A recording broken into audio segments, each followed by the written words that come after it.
Hello,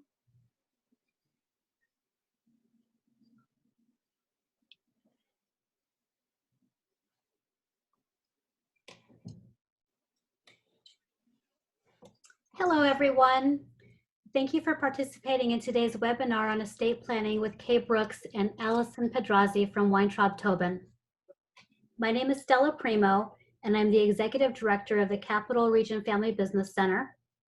We are a 501c3 nonprofit organization that was started over a decade ago by family businesses interested in sharing resources and best practices on family business succession. Our mission is to help family businesses in our region to grow and prosper. This webinar is being recorded and will be included on our website at capfamilybus.org by Friday, and a link will be sent out to everyone on Tuesday in our weekly email update. A follow-up email will be sent to all participants that will include a copy of the PowerPoint presentation that you're going to view today, as well as any follow-up questions and answers that our presenters were not able to finish in this session. This presentation is for educational purposes only and is not intended to be legal advice. Please contact your personal advisors for specific questions regarding your situation. Okay, thank you very much for getting us started. Thank you, Stella, and thank you all for joining our webinar today. We hope you're staying safe and healthy as we enter our 8th week of shelter-in-place orders due to COVID-19. My name is Kay Brooks, and I'm a shareholder at Weintraub Tobin, and I'm the person pictured on the left. I work exclusively in estate planning and trust administration, and I work with many family business owners who are clients of the firm on their estate plans. I'm presenting to you today from my home in Placer County, while my colleague is across town. Allie? Hi, it's really nice to be with all of you today. As Kay said, my name is Allison Pedrazzi, and I am on the right in your screen. I began my career actually in corporate law and then transitioned over into estate planning. So it's been really fun working with the intersection of those two fields. And I also have a few housekeeping notes. In today's webinar, we will not be using the chat or raise hands function. If you do have questions, please just go ahead and enter them into the Q&A queue, and you should see a button for that at the bottom of your screen. And as Stella mentioned, we have a lot of material to cover, and we may not be able to get to all of the questions. And in that case, we'll include additional answers in a follow-up email. And also included in that email will be the PowerPoint presentation and a link to the recording of this webinar. So Kay will get us started with talking about estate planning in 2020 in the midst of COVID-19. Thank you, Allie. We've been told that things will start opening up soon as California enters into stage 2 of reopening, and we're all waiting to see what that's going to look like. These are challenging times, but what we've realized is that these changed circumstances actually present a good opportunity to think about and update your estate plan if needed. For those of you who are family business owners, you already know that your personal planning impacts not only your loved ones, but also your employees because it affects your business. You may have a solid estate plan in place, but the current health crisis may be presenting reasons to make changes to your plan. Today, we're going to cover 5 topics relating to updating your estate plan in 2020, beginning with immediate steps you can take from home to address your estate plan and start improving it, identifying key documents that you want to have in place and make sure are current, looking at new features that can improve your revocable living trust agreement based on recent changes in the law and people's ideas about their planning. We'll look at how to coordinate your estate plan with your business succession plan, which is always important for family business owners, but particularly in these changing times, it may change the way you think about it. And finally, we'll look at specific logistical challenges occurring now and how to address them. First, we'll start with what you can do right now from home while we're still in shelter-in-place mode as things start to open up. Anytime that you are going to do estate planning and meet with your advisors, you're going to get more out of the meeting if you're prepared. And if you've started your decision making and thinking, This is going to make the process more efficient. So it's really the perfect time to get ready for plan updates. We think that in-person meetings with clients are best to communicate about these important issues so that we can tell when you're understanding key concepts. But whether your meeting's going to be in person when the rules permit, or whether it's going to be virtually, there's steps that you can take to make excellent use of this current time at home. First, you'll want to locate all the relevant documents that affect your estate plan. Your existing estate planning documents to start, if you have any. It may be that you're getting ready to prepare your first estate plan. You'll want to gather your important business documents, the formation documents, operating agreements, shareholder agreements, other buy-sells, and stock certificates. And finally, if you do have marital agreements in place, those will be important for your advisors to see as well. So now that you have the documents located, you'll want to check them. Make sure they're signed documents, not drafts. Many times clients don't even realize they're looking at an incomplete prior document. In the same vein, make sure you're looking at the latest versions of your documents. And now look at the date of the document. How old are they? We recommend generally that clients review their estate plan every 3 to 5 years or sooner if a major change occurs in their life or in the law. In recent years have brought big changes in the tax law. So just to get yourself oriented, think about when was the last time that you did this process and reviewed your estate plan. And finally, see if you have a healthcare directive of some sort. It may be called an advanced healthcare directive, a durable power of attorney for healthcare. With COVID-19, this document is front of mind right now, and it's also the easiest document to update. If you don't have one, or if yours needs updates, this will be a priority.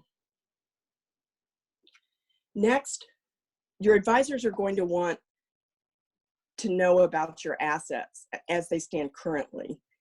And so locate or create, if necessary, a list of your current assets with approximate values. If you have financial statements prepared already, these will be useful. And we find it most helpful when clients gather copies of their account statements and deeds and other asset information for us. This gives a lot of information about how title is held, exactly what type of account it is. So this would be terrific if you could gather that as well. So with these steps, you now have information that's going to be needed to proceed with your updates. With your documents and your asset list in hand, I recommend you think about what you have in place. How is your plan going to work as it's written if no changes are made? If something happened to you or your spouse, if you're married, how would things play out based on the documents you have? So what you're checking for is who would be handling things in your absence, and do you have alternates named? And are those the right people for these times? Then look at who you've named as beneficiaries of your estate, how much they're getting, when they'll receive their inheritance, if it's your children. Is this still the way you want to go, and the right amounts? This part is really important, because if you come into the meeting with your advisors and you already know where you are and you've crystallized your thoughts about your updates, this is going to make the process proceed much more smoothly. There are a couple of other steps you can take from home right now. If you have a letter of instructions, this is a popular piece of estate plans, read it and see if it needs updating now. Time may have passed and there may be things you want to change. If you're not familiar with this document, I recommend it. It's informal. You can just prepare it right at your home or office in a Word document, and think about, if you suddenly weren't around, what would your family members and the people handling your affairs need to know? For example, things about where your documents are located. information about your assets or your business that only you would know, like thoughts about the Tahoe cabin, or, again, it's informal, but it does relay a lot of great information, and your successors will welcome it. There'll be lots to say about your business, of course. That could be a whole separate document. Contact information for key contacts, your key advisors, is very helpful. Digital assets is something that people need to think about, because as we move more and more to having our information online, there are rules around what you can share in terms of passwords and all, but think about how your successors are going to access key information that might be held in a digital manner, and try to address that with them. Again, this is not legally binding, but it's a very helpful thing. And the beauty of it is you just do it on your own. Every year or two, you take a look at it, update it as needed, and keep it with your original documents. And I find clients really think this is great, and their successors really appreciate it. Then finally, now you've done what you can, you've got your thoughts in order, and you want to get with your estate planning attorney, get on their schedule if you found that things are needed, or if you just want to get a checkup and see if anything else needs to be done, and find out what your attorney recommends in terms of preparation. Our office, for example, we use an estate planning worksheet. We like it because it brings a lot of key information in one place, and it helps the clients get their thoughts together for the meeting. You may also want to touch base with your CPA or your CFO at the company if you're thinking about asset values. I know sometimes it's hard to keep track of where the value of your company is, and that's a whole separate topic, but try to get a handle on that. And as part of this, as I mentioned, talking to your CPA, think about your other key advisors, because this work is best done with a team approach. And the Family Business Center works as a team with a team approach. And I personally see that it helps the client so much.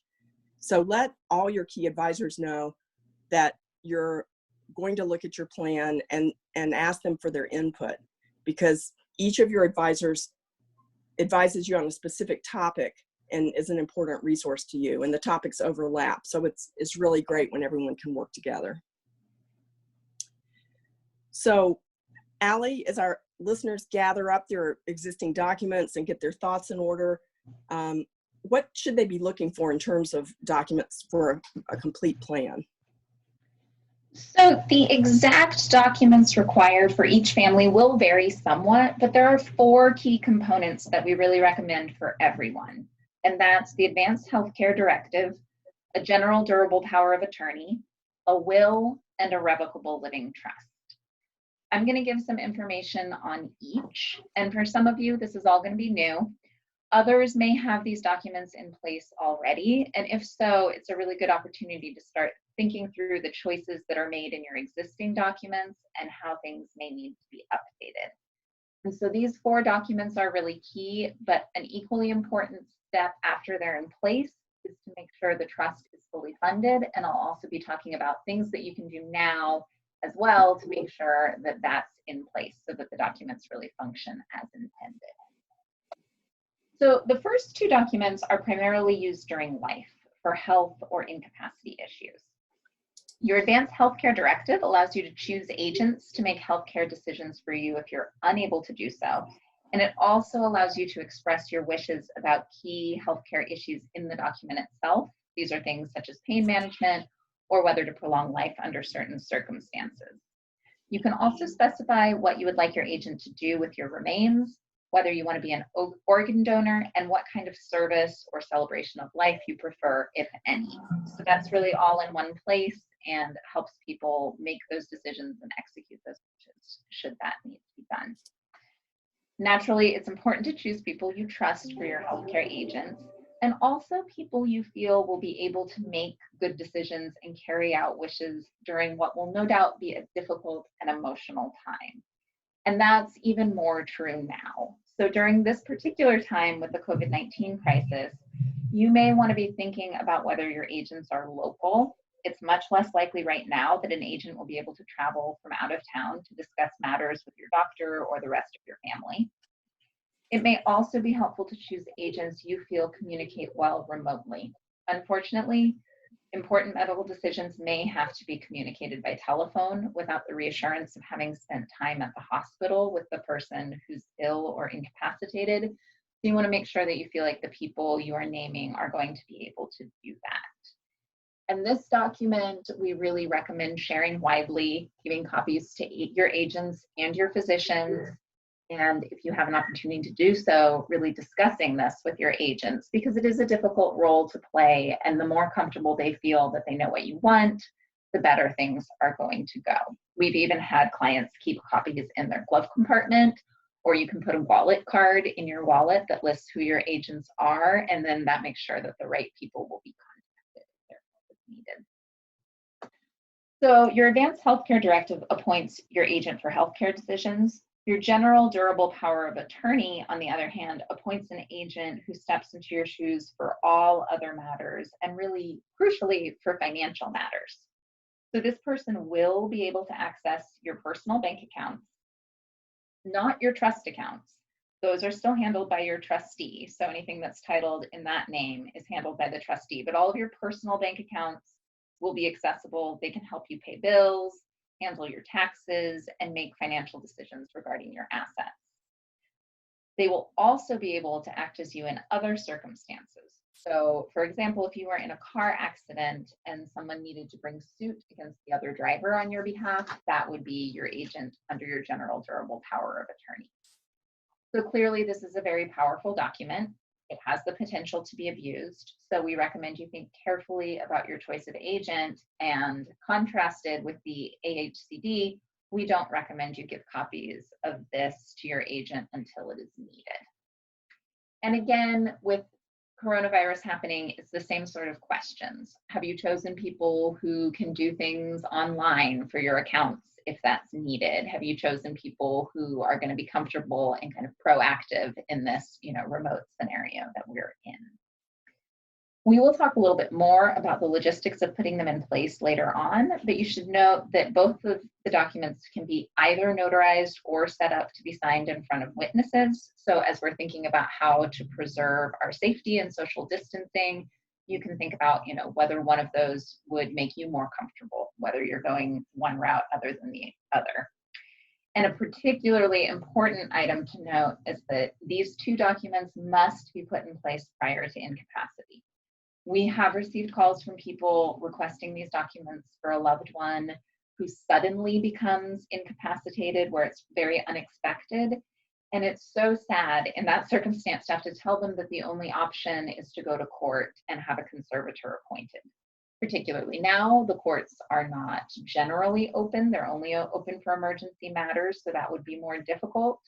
So with the current public health situation, we really want to make sure that people are aware that these are tools and that they're tools that you need to have in place even when you're healthy and things are going well and you don't think that anything will be needed. So the final two documents that we recommend to all our clients are a will and a revocable living trust.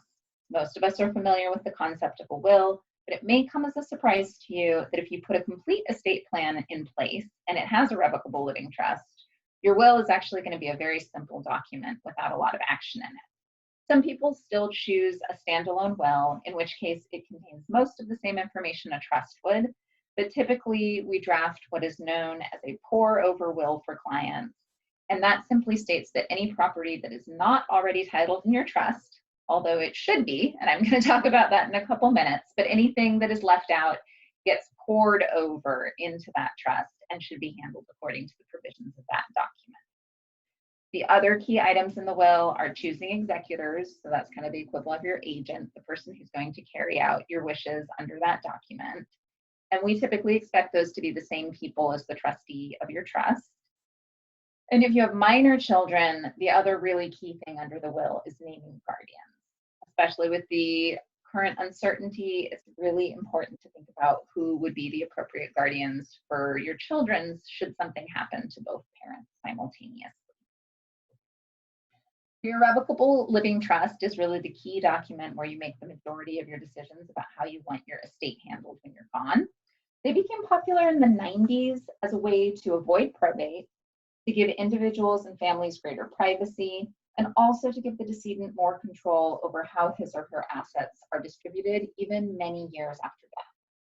And it's also a really convenient vehicle for couples to use to have one unified estate plan rather than separate wills that must be coordinated. So if you choose a revocable living trust during lifetime, you have total control and freedom to manage your trust assets, and you can change the disposition of those assets as often as you like. You're also treated as owning the assets for tax purposes. Upon your death, your trust, or if you're married, generally the portion of the trust holding the deceased spouse's assets, that becomes irrevocable, and the disposition of those assets generally cannot be changed. Your trust will specify how your assets are distributed, whether that's immediately to your beneficiaries or held in trust and distributed only under certain circumstances. And those could really be anything, but common ones are when the beneficiary reaches a certain age or has a particular need, whether that's medical or education or simply maintaining a certain standard of living. And frequently for couples, upon the death of the first spouse, a couple will elect to have that person's assets held in trust for the lifetime of the surviving spouse, and only then be distributed to children or other beneficiaries. Again, this is all flexible. You really have an amazing amount of choice when you're drafting a trust, but that's a very common fact scenario. Tax planning is also important. The federal estate tax exemption is currently very high at $11.58 million per person, but it's scheduled to return to $5 million as adjusted for inflation, so somewhere between 6 and 7 probably, in 2026. And we've also been hearing some speculation that Congress could change it sooner in order to raise funds given the current economic outlook. So these tax decisions will cover income tax, property tax, tax basis, and they should all be discussed with a qualified estate planning attorney, and preferably in tandem with your CPA or financial advisor. As Kay mentioned, it's really a team approach is going to get you the best result, particularly when you have a complicated situation with a number of different types of assets, including business assets. So without a living trust, all estates will go through probate, and that's whether you die intestate with no will, or if you do have a will but no trust. And what we're hoping to avoid here is that probate is a lengthy and public process in the court system, with statutory fees that are based on the decedent's gross estate. And this can be particularly problematic for business owners, as often through the probate process, certain details about your company, including its value, will be made public. Now, a revocable living trust isn't magic. There are still statutory requirements regarding how your estate is administered, but the process is more flexible and private. Sometimes we have clients come in and they say, oh, mom had a trust, so everything's done, right? And sadly, the answer is no, not everything is done. There's still steps that need to be taken, but they can usually be done in, like I say, a more private way and also with sort of greater flexibility. So, key now is that after your trust is created and all these documents are put in place, there's still the big step of fully funding your trust. And that means transferring assets into the name of yourself as trustee. Often people think this has been completed, and then they look at their records and they realize, oh, I never got to it, or oh, I've had so many assets acquired since the time I put the trust in place and I didn't remember to take them as trustee. So again, like Kay was saying, pulling a list of all of your account statements is something that we can help, or your estate planning attorney can help you sort of sort through, make sure that everything's done. So obviously a trust is great, but if your assets aren't in it, it can't really do its job. There are ways to get assets into the trust after death if they're accidentally left out, but these can be costly. And then the other thing to think about, especially now, is the courts are so delayed that getting into court to petition to have things transferred in can be problematic. So ultimately, a complete estate plan, including a revocable living trust, is the best way to ensure that you're protected, that your wishes are carried out, and that you have the right individuals that you trust helping make decisions should it be necessary to do so. So the good news is that in recent years, there have been a number of changes in the law that actually makes it an exciting time to look at your estate plan, because there's a number of new planning strategies. So Kay, will you tell us a little bit more about those? Sure. So I mentioned earlier that we recommend regular reviews of your estate plan. When you looked at the date of your current documents, if you found they were over 5 years, and many times they're much longer when people come in, that's fine. It happens all the time. But there are some things in the past 5 years that are new planning strategies that really add to your plan. I'm going to highlight these for you. As Allie mentioned, the exemption from estate tax has really increased in recent years. And the biggest thing is that it's let us know that it can vary so greatly. I mean, in 2001, it was 1 million per person, and this is the amount that you can have at death without owing federal estate tax. So 1 million in 2001, then it went to 2 million, 3.5 million, 5 million, and then in 2018, it doubled to 10 million adjusted for inflation. That's a very big swing. And what we know is there's no certainty about what it will be in the future. We know it's scheduled to reduce back to 5 million in 2026, but we also know that Congress could reduce it at any time. And we don't know if it will be part of paying for all these expenses that are coming up this year. So the reason it matters so much, of course, is that if you have a taxable estate, if you have assets over the amount of this exemption in your estate at your death, your estate is going to pay 40% in federal estate tax to the federal government. So it is a big concern. So the first thing to keep in mind is that we have a high exemption now, but it could come down. Second, we have portability. This is a new concept. It became permanent in 2013, so you may have heard about it.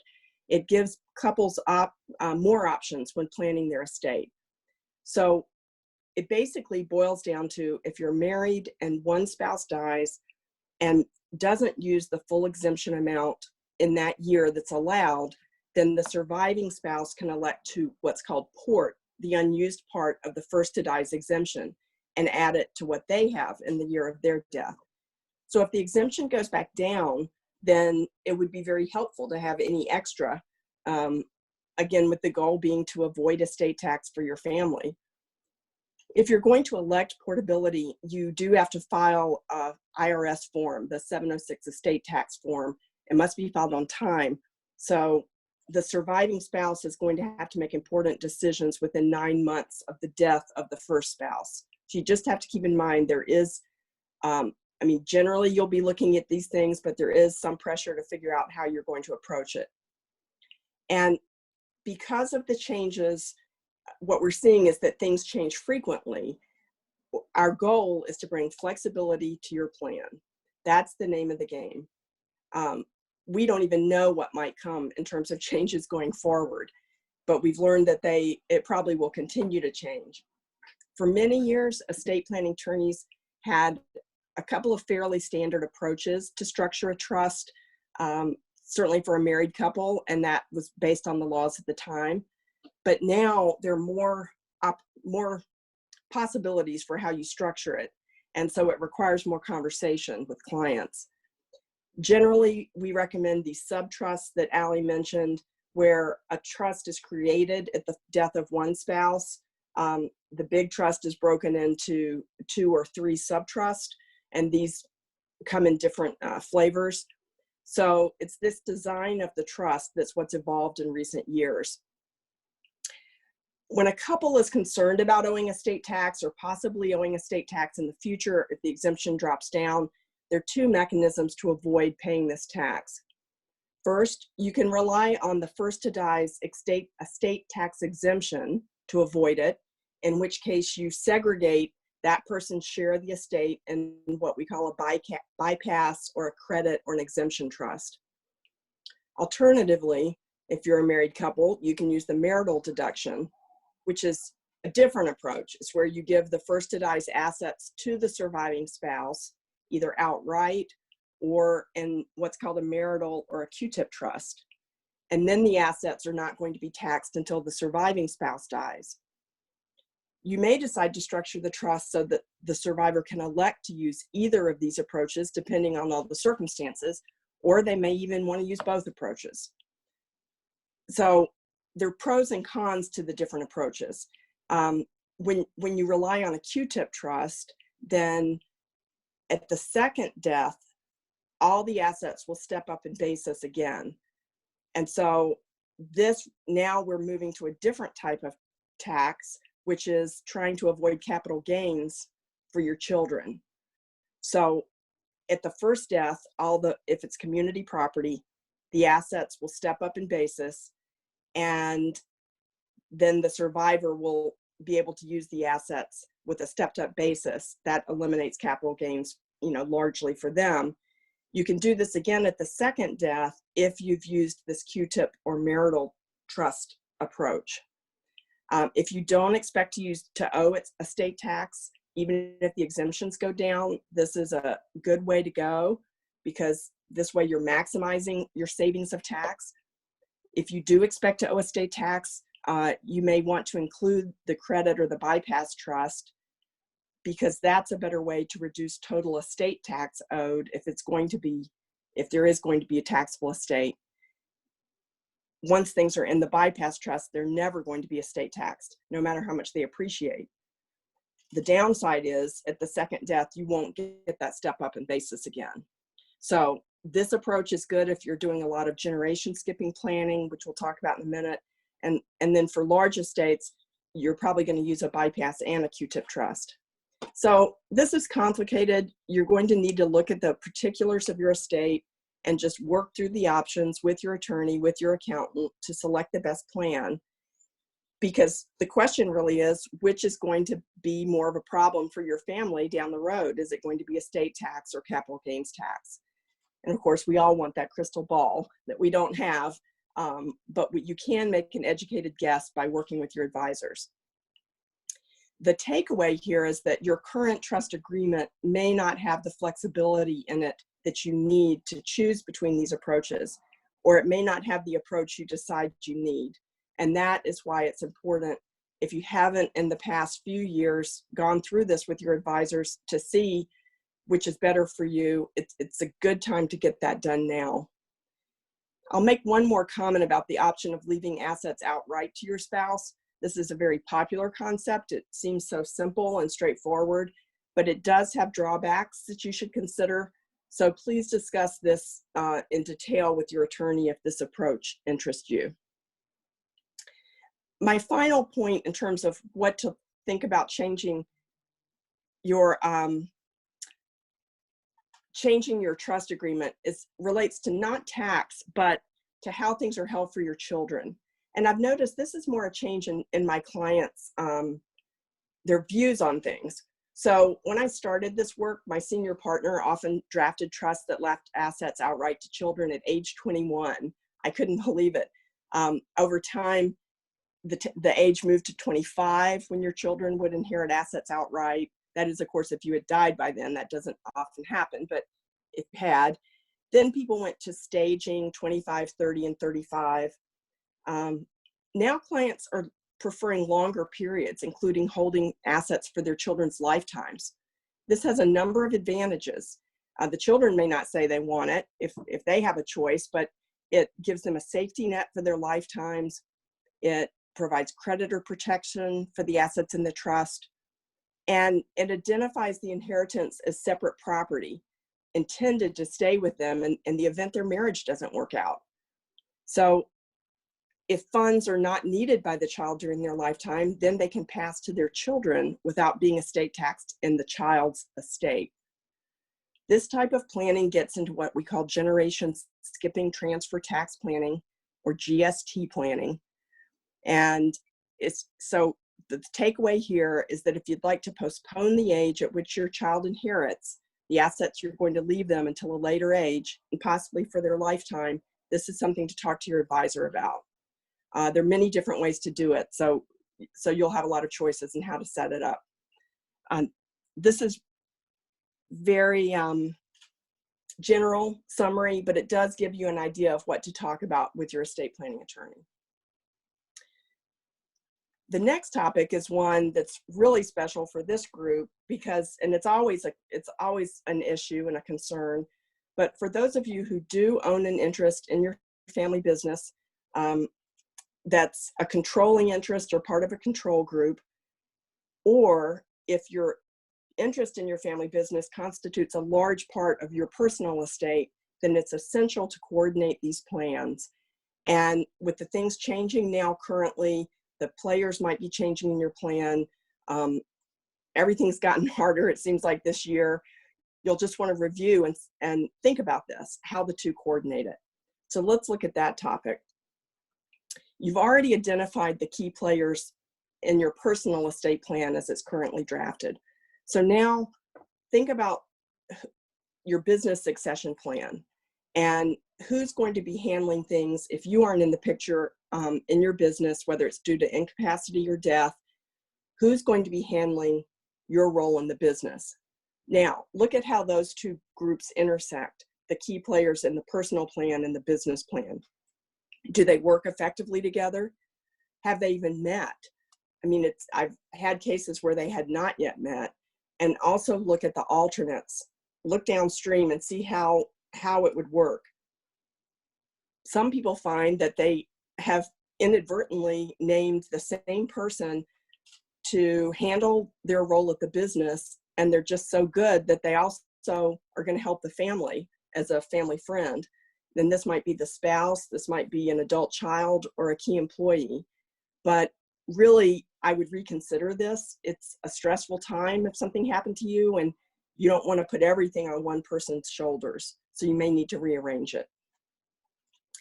Now, turn and look to who's inheriting your business interest.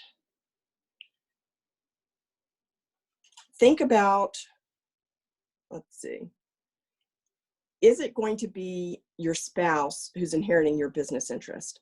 Or will it be an adult child or another beneficiary? And whoever this is, are they going to be comfortable making the ownership decisions without you? If they're going to be making decisions. If they are going to be making decisions, do they need additional support if you are unavailable?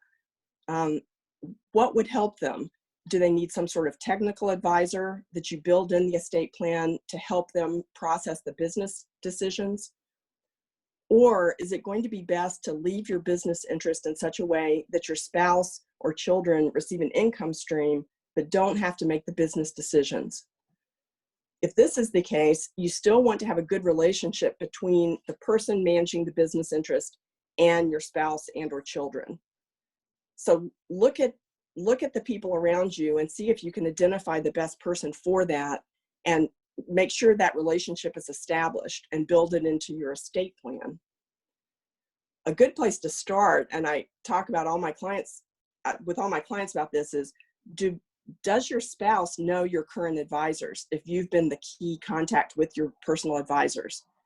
Because many times I find they do not, and that they're going to need them if something happens to you. Another thing to consider here is whether a business consultant would be helpful. They are trained in this line of work and looking at the whole situation and seeing what's useful. And it may be that would be the best way to get right to a decision about what to do for your family. I have just a quick story. I have a client where the business is being left to the children because that's how the business came to the owner, by inheritance. But we went to great lengths to make sure that the spouse would always be taken care of by life insurance, retirement, other assets. And then we added a family friend who was business-minded to the trust plan to make sure the spouse always felt communicated with and understood what was going on. So that's an example of how you can carve out solutions to these things. Okay, so you want to look at how the business is impacted by your estate plan. So what you've done in your estate plan and who's inheriting, what's that going to do to the control of the business? Will the right people still be making the decisions about the company's future in terms of the business's concern, or do you need to make adjustments to that? This is probably something you should discuss with co-owners if you have co-owners. And then look at your business documents. Once you decide what you want, check and see what the business documents say. Many times it's not your current wish. And we also find sometimes that the documents conflict with each other, even though they're overlapping and they may be saying different things about transfer restrictions and stuff. So you want to check for consistency, not only with your wishes, but between documents. So you may need to talk with your business attorney about updating those agreements. So that was looking from the business's point of view. Now look from your family's point of view. How will your loved ones be impacted by your business succession plan? Are their needs going to be met? Do they have the income? Will they have the income they need? Will there be liquidity to pay the estate tax if needed? Will they get principal as needed? So this is where you get into constructing the plan. And if your spouse is going to inherit part of the business, think about whether it should be held in trust for her or him, what type of trust, whether it should go outright. Same question for children, if they may inherit part. What ages will they have a say about the operations of the business, if ever? So these are very personal issues. And once you've decided, you and your spouse, what you want, think about, does your family need some education about why you've set up things as you have? You may want to have family discussions in advance to help the transition go smoothly. And I couldn't talk about this topic of business succession without talking about the concept of fairness, because fairness is really tricky. People have different views of it. When it comes to who's inheriting a business interest, is it equal shares to all the children? Is it more to the children who are active, more to the children active but make up to the other children? So make sure to discuss this with your spouse. I had a client where they always expected the oldest to run the business, and they left the assets equally to the 3 children. But then it turned out it was the youngest who was best in the business. And so near the end, the surviving spouse left control to the youngest child to preserve the business, but made sure that all 3 got equal assets. So this is a good time to talk with your spouse if you're married and think about what makes sense to you. Allie, if our listeners decide to proceed with estate planning updates now, what are they going to find is different due to COVID-19?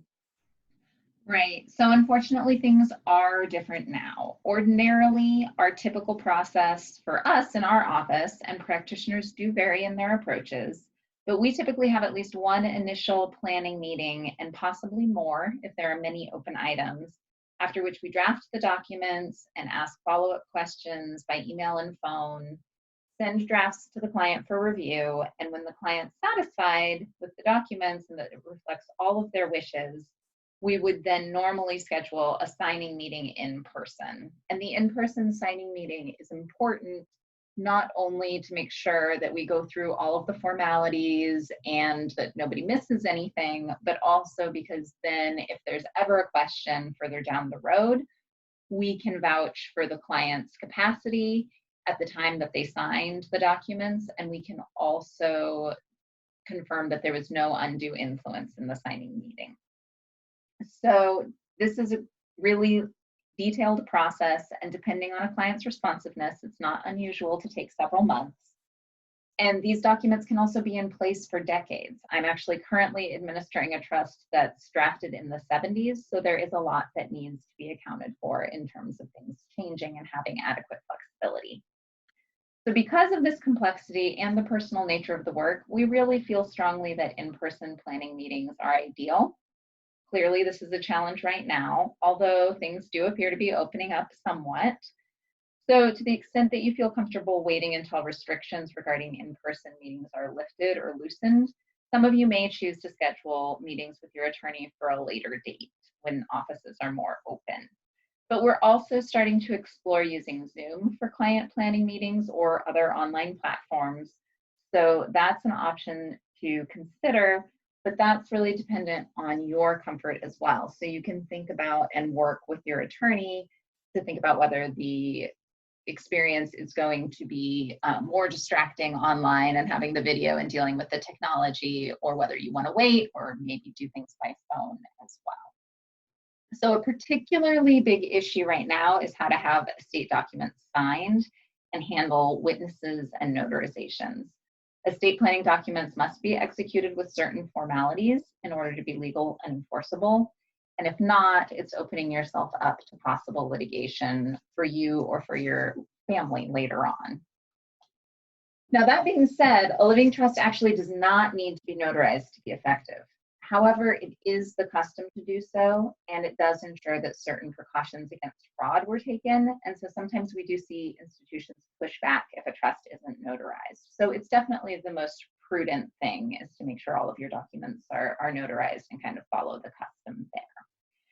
So as I mentioned previously, the good news for an advanced healthcare directive or a durable power of attorney is that it can either be notarized or signed in front of two witnesses. So again, since these are the ones that are really effective during lifetime, something to consider is also whether you want to get those put in place now. Maybe you use neighbors as witnesses and then kind of go for the more fulsome plan as a stage 2. A will must be signed in front of two witnesses. So that's the only way that it can be finalized. So keeping ourselves and our clients safe is a top priority, but we're also really sensitive to the need to ensure that you have the most appropriate documents in place at the present moment. And we are not currently seeing clients in our offices in accordance with the shelter-in-place orders, but I think that varies place by place, and in an emergency setting, that is something that there's some flexibility about. So let's discuss options for signing.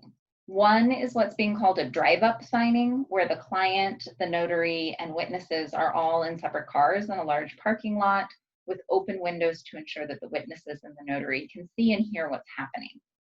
An attorney can take the documents from vehicle to vehicle with appropriate protective masks and gloves.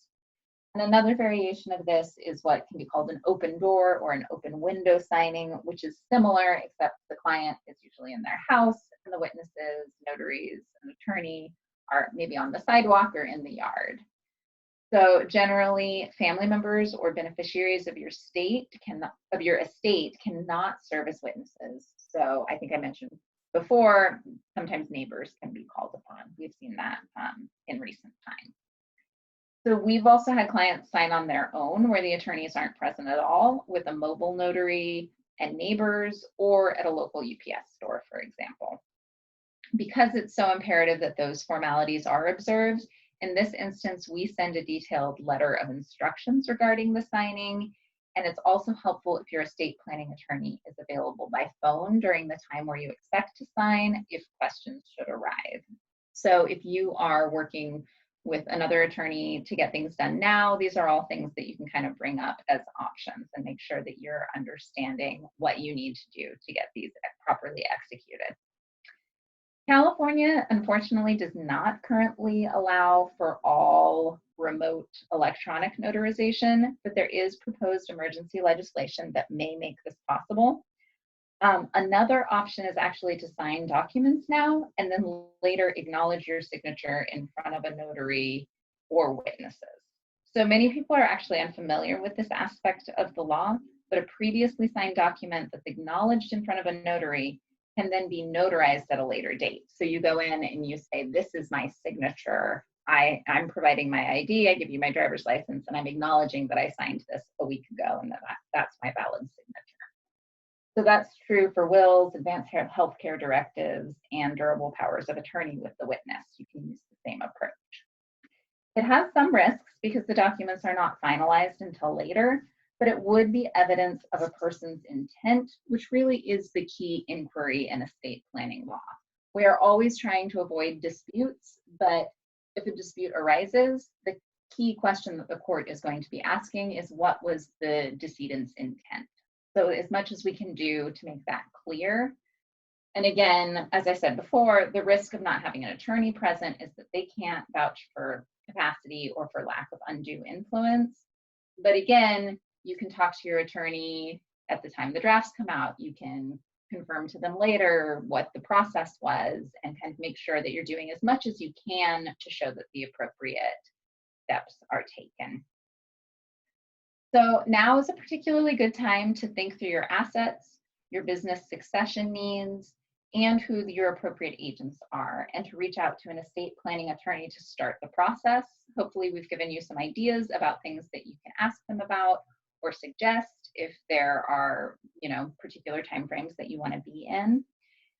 Putting your estate plan in place is an investment of both time and money, but having it complete is a gift to your loved ones and to yourself to ensure that what will no doubt be a difficult and emotional transition is really handled as smoothly and easily as possible. And that's our goal. So I see that we have a couple of questions, so I think we will turn to those. Okay, thank you, Allie. So as we move into this question and answer part of the program, I want to point out the blue website address down at the lower right-hand side of the page that you're seeing, because that's a really valuable resource for you. That's our Weintraub Tobin COVID-19 Resource Hub. And with everything changing so much, we have all our attorneys from the different practice areas, including employment, stimulus and tax, real estate, all posting there, doing updates with articles, blog posts, webinars, and other resources. And so you can sign up if you visit the site to get an email whenever new resources are available. That's something that we offer to you as a resource to help you as you're steering your business through this pandemic. And now, yes, as for questions, I see we have a couple. Allie, do you want to take the first one? Yeah, so the first question is, someone is asking, could I be surprised by learning that I am an executor for an estate, or would I need to sign off on that for it to become effective? So yes, it could be a surprise.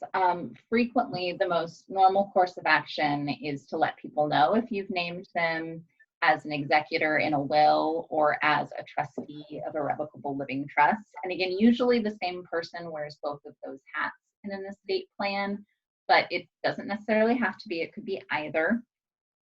So a person can name whoever they choose.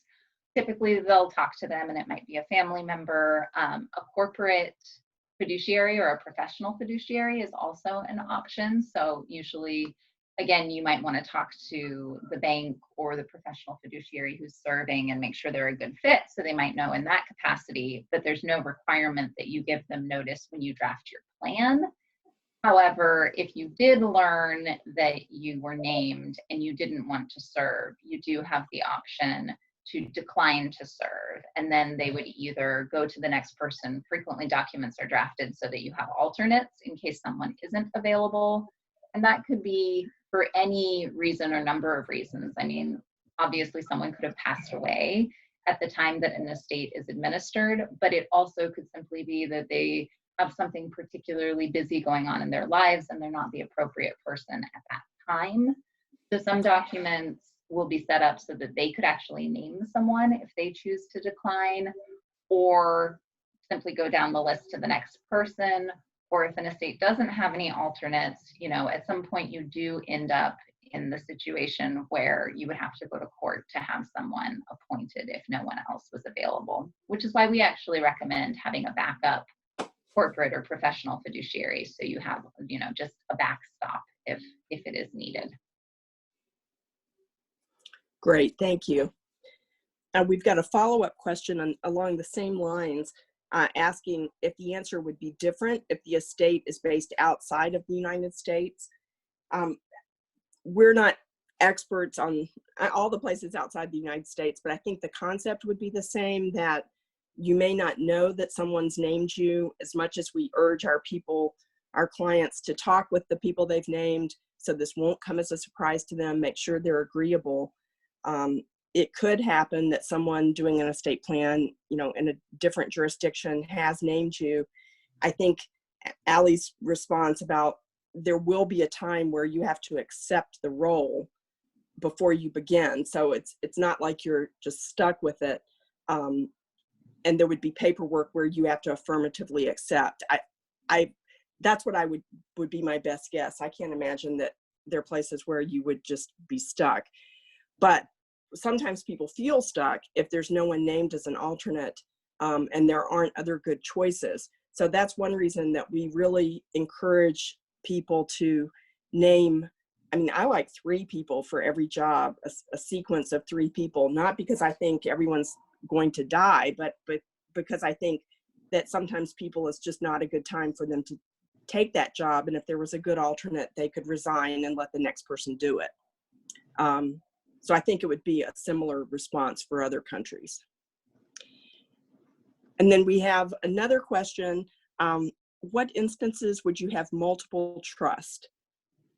And the thing that comes to my mind with multiple trust, there are a couple of reasons you might have multiple trust. One is if you've inherited property, you hold that in a separate trust to segregate it from the property that's community that you, if you're married, that you co-own with your spouse. And so when we talk about these GST trusts that are held for a child's lifetime, for that, the child who's the beneficiary, that's a trust that they're the beneficiary of, but it would be separate from their own estate plan. And it's useful because you can see in that case, it's clear that that separate trust was inheritance. And if there was ever a divorce, it would be treated differently from the community property and protected from the divorce to a great extent, if not fully. And so that's one example. The trust that you set up, you as an adult might have a trust set up for you by your parents, grandparents, etc. Usually married couples have a joint trust together for this revocable living trust. And then for advanced estate planning, trusts are also very useful, and those are usually irrevocable trust. For example, life insurance trust, there are advanced planning techniques that use intentionally defective trust, these different things where you're passing assets down at a reduced rate to reduce your estate tax hit. So there are a number of different reasons you could have trust. The revocable living trust is what we're talking about today. And then it divides into subtrust at the first death in many cases. So there are a handful of trusts you might need to know about. I don't see any other questions. If we have no other questions, I'd like to thank you all for joining us today. We hope this has been helpful, and appreciate the opportunity to speak with you, and stay safe. Thank you, Kay, and thank you, Allison, for sharing your information. Very, very helpful given the situation that we're in these days. Next week, we have another webinar, and it's called Peeking into the Future and What to Expect in a Post-COVID-19 Environment. That's going to be next Wednesday at 2 p.m. It's going to be more of a panel presentation, and we have Chancellor Brian King from Los Rios Community College District, as well as Naz Ali Khan, who is a principal with Williams and Patton, and Scott Powell, who is the Senior Vice President of Business Development and Marketing Analytics with Greater Sacramento Economic Council. So stay tuned for that.